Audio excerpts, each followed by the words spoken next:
HCM আৰু LCM গসাউ আৰু লসাগুৰ chapter এই চেপ্টাৰ দুটামান প্ৰবলেম সলভ কৰি দিব লৈছো আপোনালোকে যদি আমাৰ চেনেল প্ৰিজম ক্লাसेছ পাঠশালা সাবস্ক্ৰাইব কৰিব পাৰে ভাল লাগিলে ভিডিওটো শেয়াৰ কৰিব পাৰে আৰু আপোনালোকৰ মতামত কমেন্টৰ পৰা জনাব পাৰে আমি প্ৰবলেম চাও the traffic lights at three different road crossing chains after 24 seconds 36 seconds and 54 seconds respectively traffic light কি হয় তিনিটা বেলেগ বেলেগ ৰাস্তাৰ কাৰণে কি হয় ক্ৰস ৰাস্তাৰ ভিৰ কাৰণে চেঞ্জ হয় কিমান সময়ত এটা 24 সেকেন্ডৰ মূৰত সিগনেল চেঞ্জ হয় এটা 36 সেকেন্ড আৰু এটা 54 সেকেন্ডৰ মূৰে মূৰে ইটাৰ সিগনেল টু চেঞ্জ হয় if they all change simultaneously at 10:15 a.m. then what time will they again change simultaneously তাহলে কিমান সময়ৰ মূৰে মূৰে তাতে হয় 24 সেকেন্ড 36 সেকেন্ড আৰু 54 সেকেন্ডৰ মূৰে মূৰে হতে কি হয় চেঞ্জ হৈ থাকে তিনিটা এতিয়া তিনিটা লাইট আছে চেঞ্জ হয় মানে আমাৰ সাপোজ এটো হেৰি পৰা এটা গ্ৰীন সিগনেল আহালৈকে এটা 24 সেকেন্ড লাগে সেকেন্ড টুত সাপোজ আমাৰ 36 সেকেন্ড লাগে থাৰ্ড টুত সাপোজ মানে দিয়া আছে 54 সেকেন্ড লাগে মানে গ্ৰীন সিগনেল পোৱাৰ পিছত এটা গ্ৰীন সিগনেলৰ পিছত নেক্সট গ্ৰীন সিগনেল পোৱাৰ কাৰণে এতিয়া হিয়াৰে চেঞ্জ হয় কেতিয়া চাই হিয়াৰে একেলগে আৰু স্টাৰ্ট কৰিছে চেঞ্জ হৈছে কেইটা 10:15 AM চেঞ্জ হৈছে মানে 10:15 0 সেকেন্ড মানে 15 মিনিট তো ৰাতিপুৱা that is change to হৈছে হোৱাৰ পিছত then at what time will they again change simultaneously তাৰ পিছত যেতিয়া এটো তিনিটা এটো আৰম্ভ হ'ল এটো তো কি হ'ল গ্ৰীন টুৰ পৰা বেলেগ সিগনেল আহিল ৰেড সিগনেল আহিল গ্ৰীন টুৰ পৰা ৰেড সিগনেল গ্ৰীন টু শেষ হ'ল এনেকে নেক্সট গ্ৰীন সিগনেল তিনিটা একেলগে পাব লাগিলে এটো কিমান সময় পিছত কেইটা বজাত তিনিটা গ্ৰীন সিগনেল একেলগে পাব হেতু উলিয়াব লাগে নিশ্চয় কোৱেশ্চনটো বুজি পাইছে এতিয়া তেনেকুৱা হলে আমাৰ কি হ'ব লাগিব একেলগে মানে কি আমাৰ জিটো টাইম হ'ব সেই টাইমটো আমাৰ সাপোজ 102 মিনিট হয় 120 সেকেন্ড হয় 130 সেকেন্ড হয় বা 90 সেকেন্ড হয় সেই জিটো টাইম থাকিব যিমান সময় পিছত সেই জিটো টাইম আমি সাপোজ এটো কৈছো 120 এটো কি হয় আমি উলিয়াম আমি কৈছো 120 সেকেন্ড পিছত মানে 2 মিনিট পিছত কোটেকিটা লাইটৰ সিগনেলটো কি হৈ যাব আকৌ গ্ৰীন হ'ব মানে গ্ৰীন টু হৈ যাব এতিয়া তেতিয়া ই দুইবাৰো গ্ৰীন হ'ব পাৰে ই তিনিবাৰো গ্ৰীন হ'ব পাৰে কি মাত্ৰ একবাৰ গ্ৰীন হ'ব পাৰে বুজি পাইছে এটো ই কি হ'ব পাৰে তিনিবাৰ গ্ৰীন হ'ব পাৰে বা ই চাৰিবাৰ হ'ব পাৰে মানে একেলগে তেতিয়া মিলিব কেতিয়া তিনিটাৰে সিগনেলটো তিনিটাৰ লাইটৰ সিগনেলটো ট্ৰাফিক লাইটৰ সিগনেলটো একেলগে বা মিলিব কেতিয়া কোনটো সময়ত কিমান সময় পিছত মিলিব এইটো উলিয়াব লাগে গতিকে তিনিটা যদি একেলগে আমি কৈছো যে 120 সেকেন্ড পিছত যদি মিলিব গতিকে 120 সেকেন্ড পিছত যদি মিলিব লাগে তাৰ মানে এইটো 24 এৰে ডিভাইড হ'ব লাগিব 36 এৰে ডিভাইড হ'ব লাগিব 54 এৰে ডিভাইড হ'ব লাগিব আৰু সেই ডিভাইড যে হ'ব সেই ডিভাইড হোৱাটো কি হ'ব লাগিব তাৰ মানে কাক ডিভাইড হয় আটাইতকৈ সৰু সংখ্যাটো যদি আমি উলিয়াব লাগে এটা সংখ্যা উলিয়াব লাগে যি তিন এইকেইটা সংখ্যাৰে তাত হৰণ যায় আটাইতকৈ সৰু সংখ্যা তাৰ মানে আমি কি উলিয়াব লাগিব ইয়াতে এলসিএম উলিয়াব লাগিব এই কথাটো আমাক আমি কোৱেশ্চনটো পালে আমি গম পাব লাগিব আমাক নকয় এইটো এলসিএমৰ নে এইচসিএমৰ আবাৰ কি প্ৰবলেমটো আমাক পৰীক্ষাত কৈ নিদিয়ে গতিকে এইটো আমি কি কৰিব লাগিব এটো কেনেকৈ ভাবিব পাৰিব লাগিব এইটো যে এলসিএম হয় এইটো এনেকৈ আমি এনালাইজ কৰি এইটো ভাবিব পাৰিব লাগিব সকলো কিয় আমি এলসিএম উলিয়াব লাগিব এইটো কাৰণটো কোৱা হ'ল এতিয়া আমি এই সময় এইখিনি 24 সেকেন্ড 24 এলসিএম উলিয়াম কাৰ এলসিএম উলিয়াম এলসিএম 24 36 আৰু 54 ৰ এলসিএম উলিয়াম গতিকে 24 36 আৰু 54 নিশ্চয় বুজি পাইছে এলসিএম কিয় উলিয়াম হেতু কলো কাৰণ যেটো সময় হ'ব সেই সময়টো গোটেইটা সংখ্যাৰে হৰণ যাব লাগিব তাৰমানে তাৰ হেতু কি হ'ব লাগিব মাল্টিপল হ'ব লাগিব গুণফল হ'ব লাগিব কাৰণ ই 24 48 সেকেন্ড পিছত এটো হ'ব আমি এটো 120 টো আমি ধৰিছো এটো জি হয় এই 120 বা x জি হয় এটো কি হ'ব 48 সেকেন্ড পিছত এবাৰ 24 সেকেন্ড পিছত প্ৰথমবাৰ দ্বিতীয়বাৰ 48 সেকেন্ড তৃতীয়বাৰ এনেকে হ'ব ই দ্বিতীয়বাৰ 72 সেকেন্ড এনেকে হ'ব মানে মিলি পকে দিয়া আমি এটোৰ একেটাৰ এতিয়া এলসিএম উলিয়াম হবে 2 ৰে 12 2 ৰে 18 2 ৰে 27 আৰু 2 ৰে যাব 2 ৰে 6 2 ৰে 9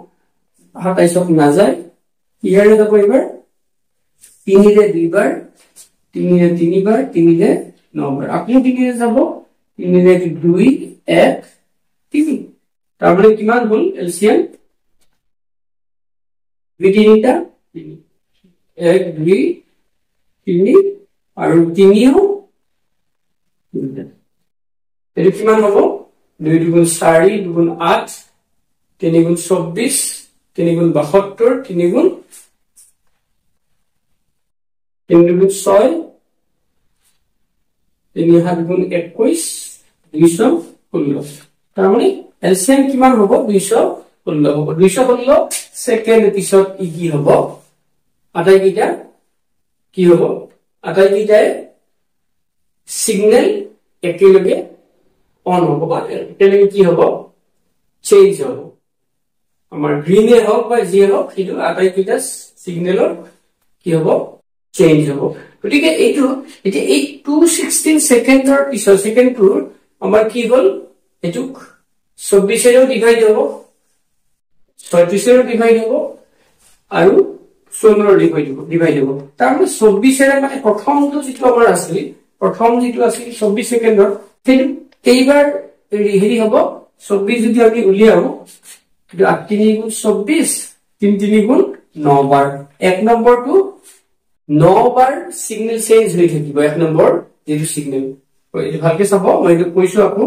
2 নম্বৰটো কি হ'ব আমাৰ 216 সেকেন্ড কিন্তু আমাৰ কেনে কি কৈছে টাইমটো সুধিছে আমি টাইমটো উলিয়াই আছো কিন্তু তাৰ আগতে আমি কি দেখুৱাই দিও এক নম্বৰটো কেইবাৰ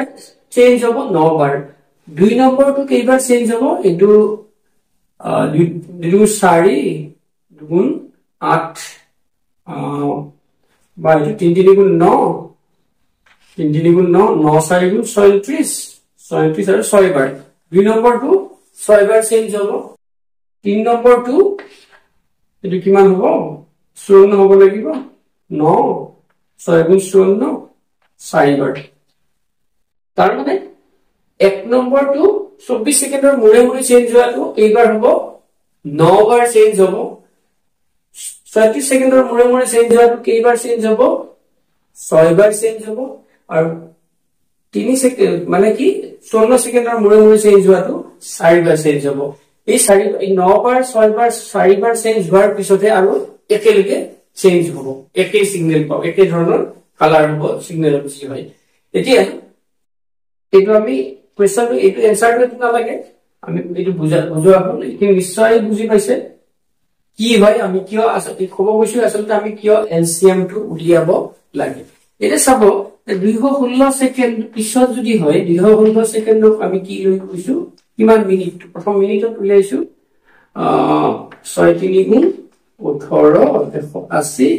এটো কিমান হ'ল 11 ৰ 8 গুণ 3 36 তাৰ 3 মিনিট 36 সেকেন্ড পিছত কি হ'ব এই চেঞ্জ হ'ব 3 মিনিট 36 সেকেন্ড মানে এটো বস্তুটো গতিকে 10 15 আৰু 00 তাৰ মানে 3 মিনিট 36 সেকেন্ড আমি ইয়াতে প্লাস কৰিলে 36 18 গতিকে এই টাইমটো কি হ'ব 10 বাজি 18 মিনিট 36 সেকেন্ড এটো মিনিট এটো আৱাৰ এটো মিনিট আৰু এটো সেকেন্ড ইমান পিছত কি হ'ব ইমান টাইমত আকৌ সিগনেলটো এফিচিয়েন্টলি চেঞ্জটো হ'ব নিশ্চয় বুজি পাইছে এটো আমি এলসিএম কিয় উলিয়াব লাগে হিখিনিও কলো এবাৰ আনটা কোৱেশ্চন চাব the HCF of two 3-digit number is 23 and the other two factors of LCM are 13 and 23. The larger of the two number is দুটা HCF of two 3-digit number দুটা 3-digit number HCF কিমান কোৱা হৈছে কেইটা number HCF 23 বুলি কোৱা হয় কেইটা ডিজিটৰ তিনিটা ডিজিটৰ এটা সংখ্যাৰ HCF to 23 and the other two factors of LCM to কিমান বুলি কোৱা হৈছে LCM to মানে LCM কোৱা হৈছে দুটা LCM to দুটা ফেক্টৰ হৈছে 23 আৰু 13 বুলি কোৱা হৈছে গতিকে আমি নাম্বাৰটো যদি ধৰিলো আমি নাম্বাৰটো আমি কি লৈছো numbers are H23 থাকিবই কাৰণ HCF টো কমন থাকিবই লাগিব HCF মানে দুটা নাম্বাৰৰে কি হ'ব কমন হ'ব HCF টো গতিকে আমি 23x বুলি কৈছো এটা ফেক্টৰ আমি নাজানো আনটি এটা আৰু এটা কি কৈছো 23y বুলি কৈছো হল এই দুটা সংখ্যাৰ যদি আমি HCF বুলি কওঁ এটা 23 আৰু HCF দুটা 23 গতিকে এই দুটাৰ LCM কি হ'ব গতিকে এই LCM of 23x আৰু 23y LCM কিমান হ'ব আমাক কৈছে LCM factors of LCM গতিকে LCM or factor কি বুলি কৈছে 13 আৰু কিমান বুলি কোৱা আছে 23 গতিকে LCM or factor 13 আৰু 23 বুলি ক'লে আমি যদি এটো উলিয়াও 23x আৰু এটো কমন আছে 23x y 23 টো যেটো কমন গতিকে 23xy হ'ব গতিকে ইয়াৰে ফেক্টৰ গতিকে ফেক্টৰ যেটো এটা কি বুলি কোৱা হৈছে এটা 13 বুলি কোৱা হৈছে আৰু এটা 23 গতিকে x ইকুৱেল টু এটা 13 আমি x বুলি কলো বা y বুলি ক'ব পাৰো আৰু y ইকুৱেল টু কি বুলি কলো 23 বুলি ক'ব পাৰো বা x ইকুৱেল টু 23 লিখিব পাৰে বা y ইকুৱেল টু 23 বুলি ক'ব পাৰে কাৰণ ইয়াৰে ফেক্টৰ কি আছে দুটা ফেক্টৰ আছে x আৰু y আছে গতিকে আমাৰ নাম্বাৰটা কি হ'ব এটা নাম্বাৰ হ'ব 23 into x মানে 13 আৰু এটা নাম্বাৰ কি হ'ব 23 into 23 গতিকে ইয়াৰে ডাঙৰ সংখ্যা কোনটো ডাঙৰ নাম্বাৰ কোনটো এইটো সৰু হ'ব ডাঙৰ হ'ব এই নাম্বাৰটো হ'ব ডাঙৰ গতিকে 23 into 23 কৰিলে কিমান হ'ব 9 days কিন্তু 6 এটো 6 কিন্তু 4 9 6 6 12 529 হ'ব এনসাৰ কিমান হ'ব 529 হ'ব এটো তাৰপৰে ডাঙৰ সংখ্যাটো এটো নিশ্চয় বুজি পাইছে এটো কি HCF টো ললো HCF 23 বুলি কোৱা আছে সংখ্যাটা ললো আমি 23x আৰু 23y কাৰ x টো কি বুলি তাৰ LCM টো আমি উলিয়ালো আৰু LCM ৰ এটা ফেক্টৰ কি বুলি কৈছে 13 আৰু এটা 23 বুলি কৈছে গতিকে x এটা 13 বুলি ধৰিলো y টো 23 বা আমি এটো 23 বুলি ধৰিব পাৰো গতিকে ডাঙৰ সংখ্যাটো 23 into y মানে 23 into 23 মানে 529 গতিকে 3 ডিজিটৰ নাম্বাৰ এটো কি তিনটা অংকযুক্ত সংখ্যা আৰু এটো হলে সৰু সংখ্যাটো হ'ব আনটো সংখ্যা নিশ্চয় বুজি পাইছে আপোনালোকৰ কিবা ডাউট থাকিলে আমাক কমেন্ট কৰি জনাব। আজিলৈ আমি ইমানতে সামৰিছো। ধন্যবাদ।